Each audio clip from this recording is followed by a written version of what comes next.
Beloved brethren, let us ponder the workings of the human heart, for jealousy has often been the snare that traps many a soul. How shall we discern when someone harbors envy toward us? It is a subtle foe creeping in silently, yet wreaking havoc in relationships, peace, and trust. Let us delve into 5 clear signs that may reveal a jealous heart. Subtle undermining is a quiet, insidious way in which jealousy manifests. It rarely announces itself loudly, but slips through cracks, often disguised as harmless comments or casual remarks. The underminer uses this tactic not with the intent to uplift but to erode, sowing doubt in your heart and others' perception of you. Their words seem innocent at first glance, but upon reflection leave a sting that is hard to shake. What makes subtle undermining particularly harmful is its ambiguity. Unlike outright criticism, it's difficult to confront, because the words themselves can be easily denied or explained away. The person might even laugh off your concern, saying, "Oh, I didn't mean it that way, you're overthinking." This deflection leaves you questioning your judgment, wondering if perhaps you misunderstood their intent. Over time, such interactions can create a mental burden, eroding your peace of mind. Subtle undermining is also a tactic of manipulation. It seeks to make you doubt your worth and abilities, not through direct attack, but by planting seeds of insecurity. These seeds grow quietly, influencing your thoughts and actions. You may find yourself second-guessing decisions or feeling unworthy of the blessings you've worked hard to achieve. The underminer's goal is not merely to critique, but to control. By making you less sure of yourself, they gain a sense of superiority. This behavior often extends beyond words. Actions, or the lack thereof, can also communicate subtle undermining. The jealous person may withhold support when you need it most, fail to acknowledge your contributions in a group setting, or take credit for your ideas. Their silence in moments where encouragement is warranted speaks just as loudly as their words. Over time, this lack of affirmation can leave you feeling isolated, as though your efforts are unseen and unvalued. In relationships, subtle undermining can be especially damaging. It erodes trust and creates barriers to genuine connection. Whether it occurs among friends, family, or colleagues, this behavior sows discord. You may feel the need to constantly defend yourself or prove your worth, which drains emotional energy. Instead of fostering unity and collaboration, the environment becomes one of tension and doubt. As believers, we are called to recognize such tactics and guard our hearts against their influence. The Apostle Paul reminds us to put on the full armor of God so that we can stand firm against the schemes of the enemy. Subtle undermining, though delivered by human hands, often stems from spiritual forces seeking to steal our peace and joy. When faced with such behavior, our response must be rooted in wisdom and love. It is vital to remember that the underminer's actions often have little to do with you and everything to do with their own struggles. They may feel inadequate, unseen, or unloved, projecting those feelings onto you. While their behavior is not excusable, understanding its root can help you respond with compassion rather than resentment. Pray for them, for their heart is burdened, and only God can bring them the healing they need. At the same time, it is essential to set boundaries. Subtle undermining, if left unchecked, can wear down even the strongest spirit. Be mindful of the relationships you nurture and the voices you allow to influence you. Seek counsel and encouragement from those who uplift and support you. Surround yourself with people who reflect the love and grace of God, and do not hesitate to distance yourself from toxic influences. Lastly, anchor your confidence not in the opinions of men, but in the truth of God's Word. The Lord declares that you are fearfully and wonderfully made, equipped with unique gifts and a divine purpose. No amount of undermining can diminish the value He has placed upon you. When others seek to belittle, stand tall in the knowledge that you are a child of God, beloved and chosen. Let their words fall away, powerless against the truth of your identity in Christ. Subtle undermining is a challenge many will face, but it need not define or deter you. Recognize it for what it is, a reflection of another's insecurity, and rise above it. Lean on God's strength, trust in his affirmation, and let your light shine even brighter. For in doing so, you not only disarm the underminer, but also testify to the unshakable power of a life rooted in Christ. Excessive criticism is one of the most glaring signs of jealousy in others.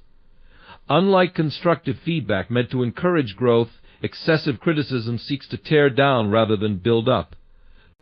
The person who constantly criticizes, no matter how hard you try or how much you improve, is often driven by an internal envy. Instead of recognizing your achievements or supporting your efforts, they seek to find fault with everything you do. Their words are filled with negativity, often disregarding any positive outcomes you have achieved and focusing solely on the shortcomings they perceive. Such criticism is not necessarily rooted in truth, but in the critic's personal dissatisfaction or jealousy. When someone feels insecure or threatened by your success or progress, their only way to feel better about themselves is to bring you down. They may even go so far as to nitpick every detail, pointing out minor flaws or mistakes that would be easily overlooked by others. This constant barrage of negative feedback can create a toxic atmosphere, leaving you feeling inadequate or discouraged, despite your best efforts.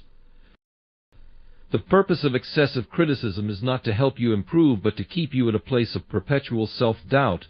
Over time, the person who criticizes incessantly seeks to strip away your confidence, making you question your abilities and your worth.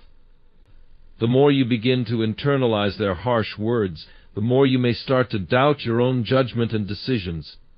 What once seemed like a clear path to success now becomes clouded with uncertainty, all because of the constant barrage of negativity. Such excessive criticism can often take on a personal tone, targeting not just your actions but your character and identity. They may question your integrity, your motives, or your intelligence, subtly trying to convince you that you are not capable or worthy of success. This goes beyond mere disagreement. It seeks to undermine your very sense of self. Over time, this can chip away at your emotional and spiritual well-being, causing you to retreat into yourself and seek validation from external sources instead of trusting in your own God-given identity. In situations where excessive criticism is aimed at you, it is crucial to remember the importance of boundaries. While it may be difficult to avoid criticism entirely, you do not have to tolerate it in a manner that undermines your spirit. Setting clear boundaries with those who criticize excessively can help protect your emotional and mental health. This may mean limiting your interactions with those who constantly tear you down, or being clear about what kind of feedback is helpful and constructive. Boundaries ensure that you do not allow another's harsh words to define your worth. While it is essential to guard ourselves against the damaging effects of excessive criticism, we should also seek to learn from feedback that is constructive. Not all criticism is born from jealousy, and there are times when others may offer valuable insight. However, it is important to differentiate between feedback that is meant to help you grow and criticism that is meant to tear you down. By discerning the difference, we can grow and mature without allowing jealousy or insecurity to control our interactions with others. When jealousy takes root in the heart of another, one of the most insidious expressions of it is diminished celebration. The person who is envious of your success, your achievements, or your joy finds themselves unable to genuinely celebrate with you. Instead of joining in your happiness, they downplay your victories or dismiss your accomplishments as insignificant. Their response to your good news may be lukewarm at best, or even laden with criticism, leaving you feeling unappreciated and misunderstood. It's a form of spiritual blindness, where the envious cannot see the goodness of God in your life because their focus is turned inward, consumed with comparison. This diminished celebration is subtle, yet it can be deeply hurtful. It may manifest in the form of comments like, "That's nice, I guess," or, "Well, it's not that big of a deal." Instead of sharing in your joy, they deflect, downplay, or even change the subject. Their reaction is not born out of a lack of care for you, but rather out of an inability to rejoice in your success. Their hearts are clouded by feelings of inadequacy or envy, preventing them from seeing your achievement as something worthy of celebration. It is critical to understand that when someone diminishes your celebration, their actions are a reflection of their internal struggles and not necessarily a commentary on your worth. Their inability to celebrate with you is a sign that they are caught in a trap of self-doubt and insecurity. In many cases, they may even be unaware of the subtle ways their jealousy affects their behavior. It is a spiritual wound that only God can heal, and only through His grace can they learn to rejoice in the blessings of others instead of feeling threatened by them. At times, diminished celebration can be a passive form of aggression, where the jealous person may appear outwardly calm, but their behavior communicates resentment. They may avoid congratulating you, fail to acknowledge your accomplishment, or avoid eye contact altogether. This subtle yet sharp behavior leaves you questioning their motives and feeling unsupported. While you may long for affirmation or praise, their cold response may cause you to retreat, second-guessing your worth and questioning your own success. It is essential to guard your heart when you encounter this kind of behavior. When others are unable or unwilling to celebrate with you, do not allow their responses to steal your joy. Recognize that their inability to rejoice in your happiness is more about them than it is about you. In moments like these, it is crucial to reaffirm your value not in the approval of others, but in the love and purpose God has placed within you. Your worth is not diminished by someone else's inability to celebrate your success, and it certainly doesn't negate the goodness that God has bestowed upon you.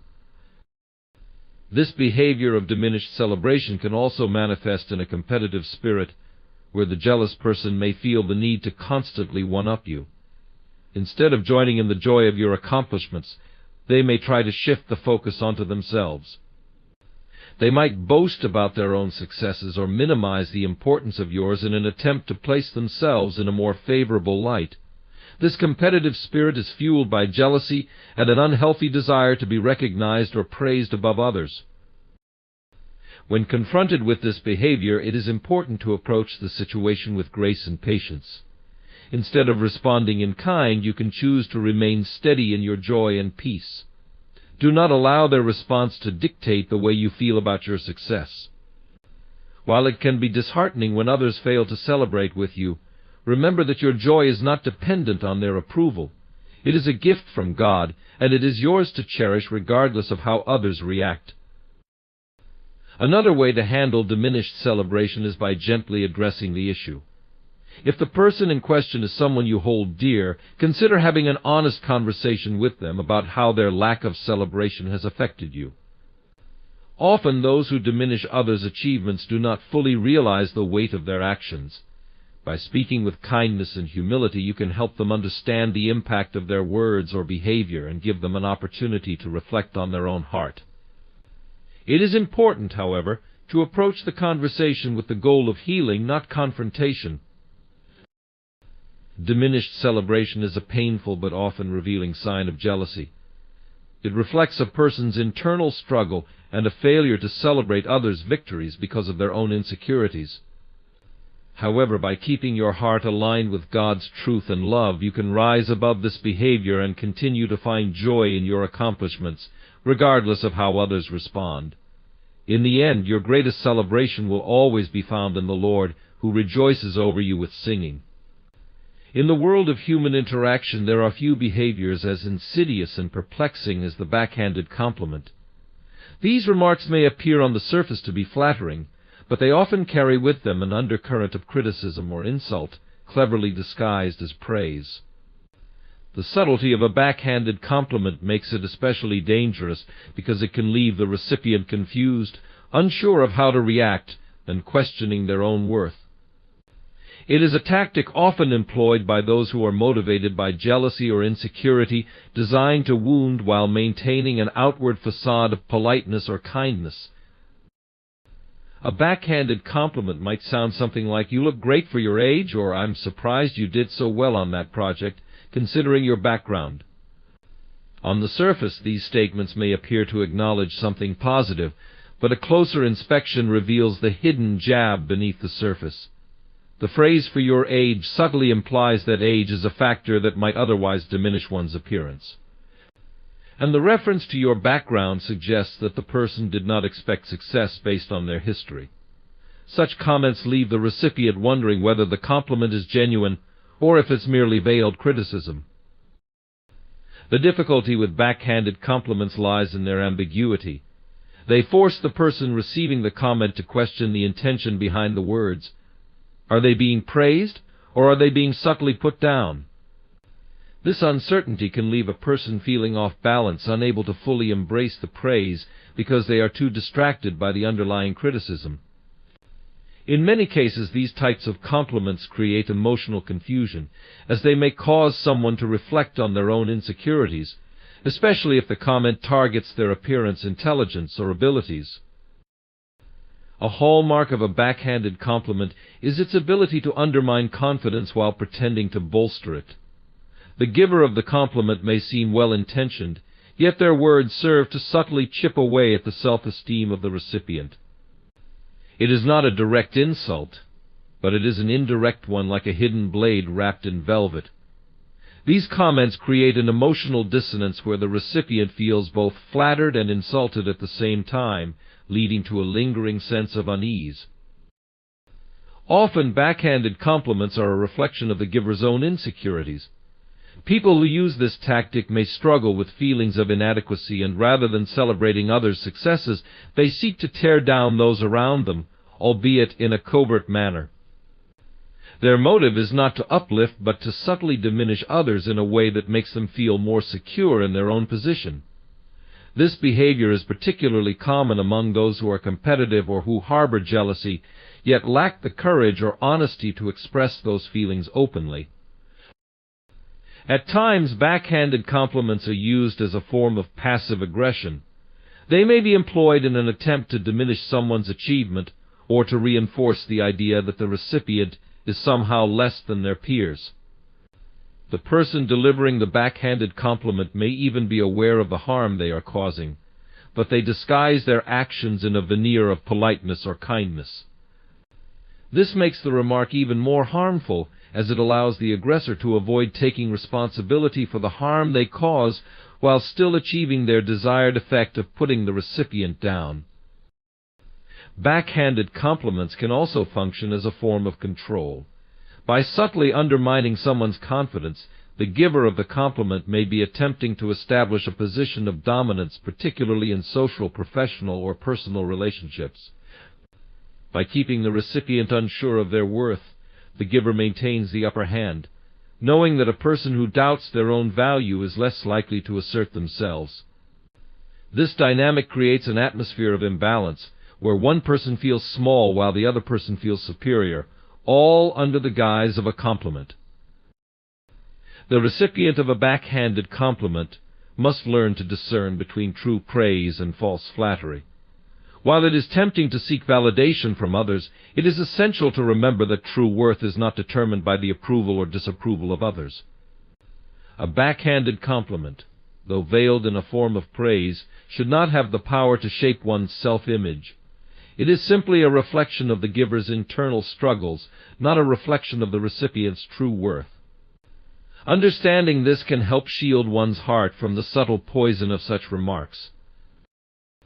It is vital to remember that backhanded compliments are not a reflection of the recipient's inadequacy, but a reflection of the inner struggles of the one delivering them. The insecure, jealous, or passive-aggressive nature of the giver is the true source of the harm, not the person receiving the comment. This understanding can help one cultivate emotional resilience and confidence in the face of such remarks, allowing them to rise above the hurtful words and not let them define their sense of self-worth. In relationships, whether personal or professional, it is important to be aware of the impact of words. Even the seemingly benign comment can have a profound effect on someone's confidence and self-esteem. A backhanded compliment is a tool often used by those who cannot celebrate others without feeling threatened by their success. It is an expression of their own spiritual struggle and lack of contentment. As recipients, we must guard our hearts against the power of these words, remembering that our value is not contingent upon the approval or disapproval of others. In the end, backhanded compliments should not define our worth or lead us into doubt. As we grow in confidence and understanding of our identity, we will become more immune to the harm of these subtle remarks. By trusting in God's love and purpose for our lives, we are able to stand firm in our value and not allow the words of others to diminish our spirit. True peace and strength come from within, not from the fleeting approval of those who fail to see us for who we truly are.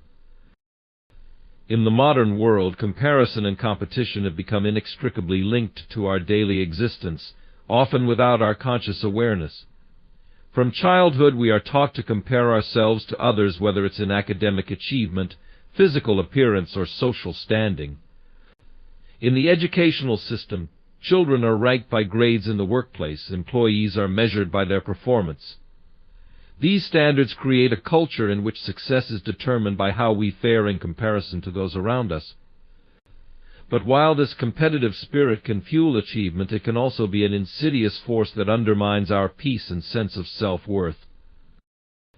At its core, comparison is the act of measuring our lives against someone else's, often leading to feelings of inadequacy or jealousy. We may look at others and feel that they possess something we lack, be it talent, beauty, or success. The more we compare ourselves, the more we lose sight of our own unique journey. Rather than focusing on personal growth, we begin to define ourselves by external standards which can never fully capture the depth of who we are. This constant measuring leads to frustration, as we forget that each person's path is different, shaped by their circumstances, choices, and experiences. Competition, too, plays a large role in our modern lives. While healthy competition can push us to excel and achieve great things, it can also breed a spirit of rivalry that fosters jealousy and bitterness. It is easy to become so focused on surpassing others that we lose sight of the value of our own accomplishments. When we are caught in the trap of competition, the pursuit of success becomes less about personal growth and more about besting someone else. This mindset distorts our view of achievement, reducing it to a zero-sum game where there can be no true victory unless someone else loses. One of the most destructive consequences of comparison and competition is the damage it does to our mental health. The constant striving to measure up to others' standards can create chronic anxiety and stress. When we are so focused on being better than others, we become disconnected from our own passions and desires. Instead of pursuing what truly fulfills us, we chase after a vision of success that may not even align with our true values. This disconnection from self can lead to depression, burnout, and a deep sense of emptiness as we find that achieving someone else's version of success does not bring the happiness we anticipated. Comparison often leads to a sense of worthlessness. When we focus on what we lack in relation to others, we fail to appreciate the value that we bring to the table. Everyone has unique strengths and abilities, and each individual has a divine purpose to fulfill in their own way. But when we are caught in the cycle of comparison, we become blind to the gifts we possess, feeling as though we are not enough. We must learn to reject this mindset and embrace the truth that our worth is not contingent upon being better than someone else, but in being true to who we are and the gifts we have been given. There is also a spiritual danger in comparison and competition. The Scriptures remind us that our value is rooted in God's love for us, not in how we measure up against others. When we compare ourselves to others, we are essentially denying the uniqueness with which God created us. We are telling ourselves that we are insufficient as we are, that we must become something else to be worthy. This is a direct contradiction to the truth that God created each of us with a specific purpose and equipped us with all we need to fulfill that purpose. By focusing on competition and comparison, we are not only damaging our mental and emotional health, but also failing to honor the Creator's design. To break free from the cycle of comparison and competition, we must first learn to embrace gratitude. When we cultivate a heart of gratitude, we shift our focus from what we lack to what we have. Gratitude helps us recognize the blessings in our own lives and appreciate the unique journey we are on. Instead of looking to others to define our worth, we begin to look inward and acknowledge the progress we have made. Gratitude fosters contentment, and contentment is the antidote to the discontent that comparison and competition breed. Another powerful tool in overcoming comparison and competition is mindfulness.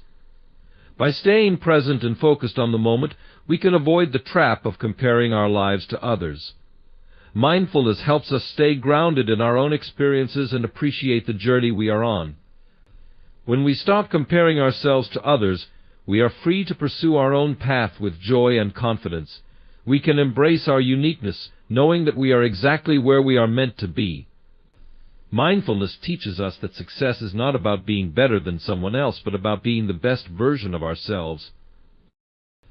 In addition to gratitude and mindfulness, cultivating self-compassion is crucial in freeing ourselves from the grip of comparison. Self-compassion allows us to treat ourselves with the same kindness and understanding that we would offer to a friend. When we fail or fall short, self-compassion helps us remember that we are not defined by our mistakes, but by our ability to learn and grow from them. By extending grace to ourselves, we can overcome the harsh judgment we often place on our own lives and move forward with confidence. As we grow in our understanding of our own worth and purpose, we will find that we are no longer bound by the need to compare ourselves to others. We will be able to celebrate the successes of others without feeling threatened, knowing that their achievements do not diminish our own. We will pursue our goals with passion and dedication, not out of a desire to outdo others, but out of a deep love for what we do. In this way we can live a life that is full of peace, purpose, and joy, free from the harmful effects of comparison and competition. In the end, comparison and competition are not the true measures of success. The true measure of success lies in our ability to live authentically, to honor the gifts we have been given, and to pursue our unique calling with passion and integrity. By letting go of the need to measure up to others, we can create lives that are marked by contentment, fulfillment, and a deep sense of peace. Gossip is one of the most subtle and insidious ways in which relationships are damaged and reputations tarnished. It begins quietly, often as innocent chatter, but can quickly spiral into something far more destructive. At its core, gossip is the spreading of information, whether true or false, about someone else, typically behind their back. It often feeds off speculation, assumptions, or misunderstandings. While some may see it as harmless, in reality, gossip can cause lasting harm to individuals and communities. The power of words, especially when used carelessly, cannot be overstated, as they can shape perceptions and influence people's lives in ways that are irreversible. Furthermore, gossip often thrives in environments where there is a lack of accountability.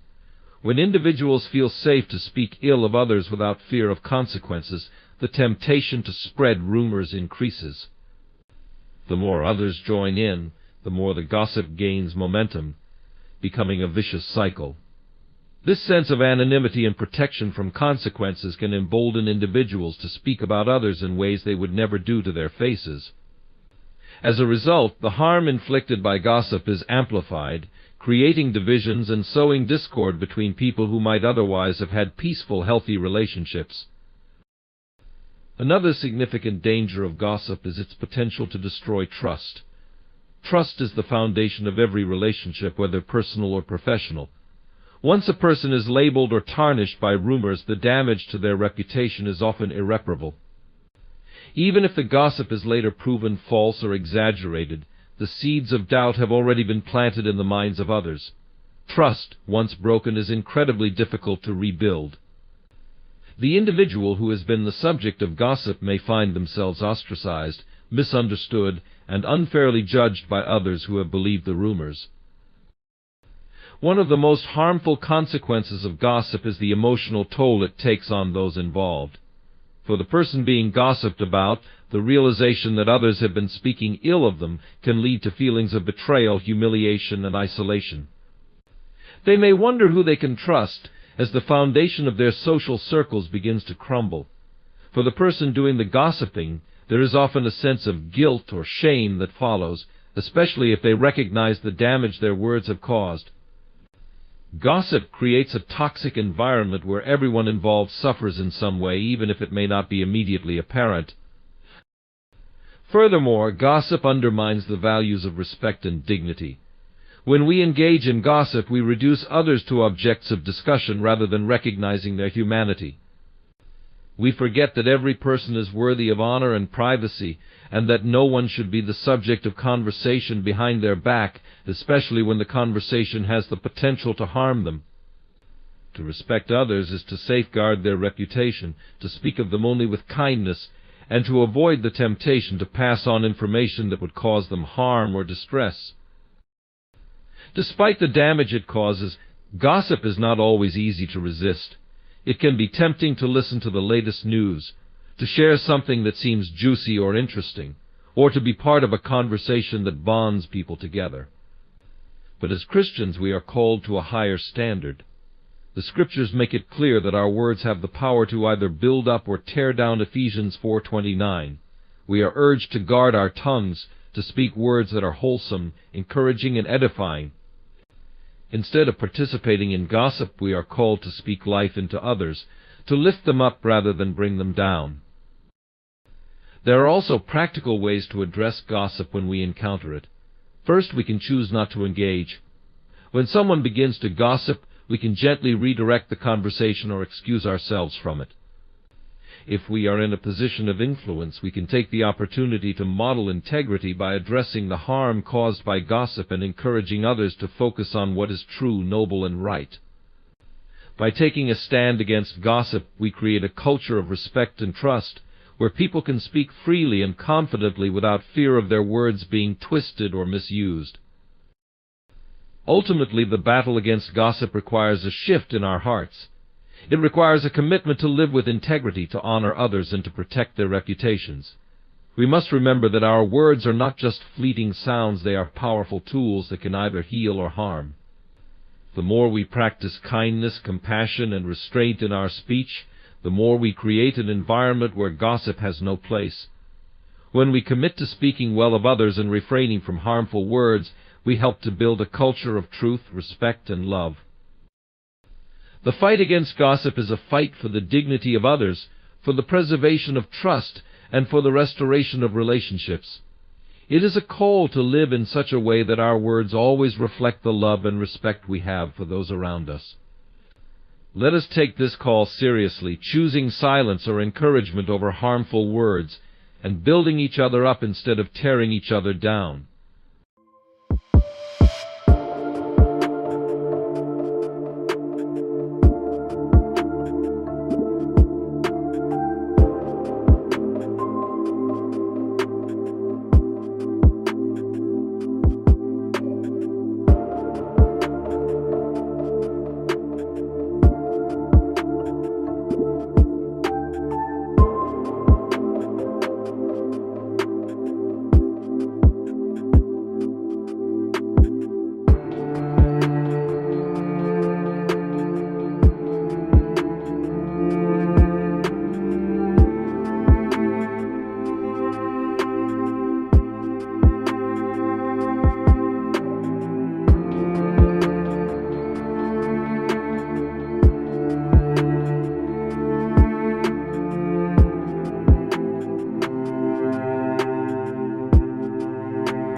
streets gone cold. Whispers in the dark, my secrets told. Hearts are breaking in the midnight glow. Silent echoes where the shadows flow. Lost in dreams where we used to play.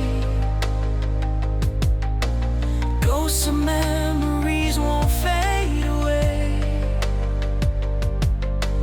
Figures dancing in a timeless trance. Fleeting glimmers of a lost romance. We're broken cities.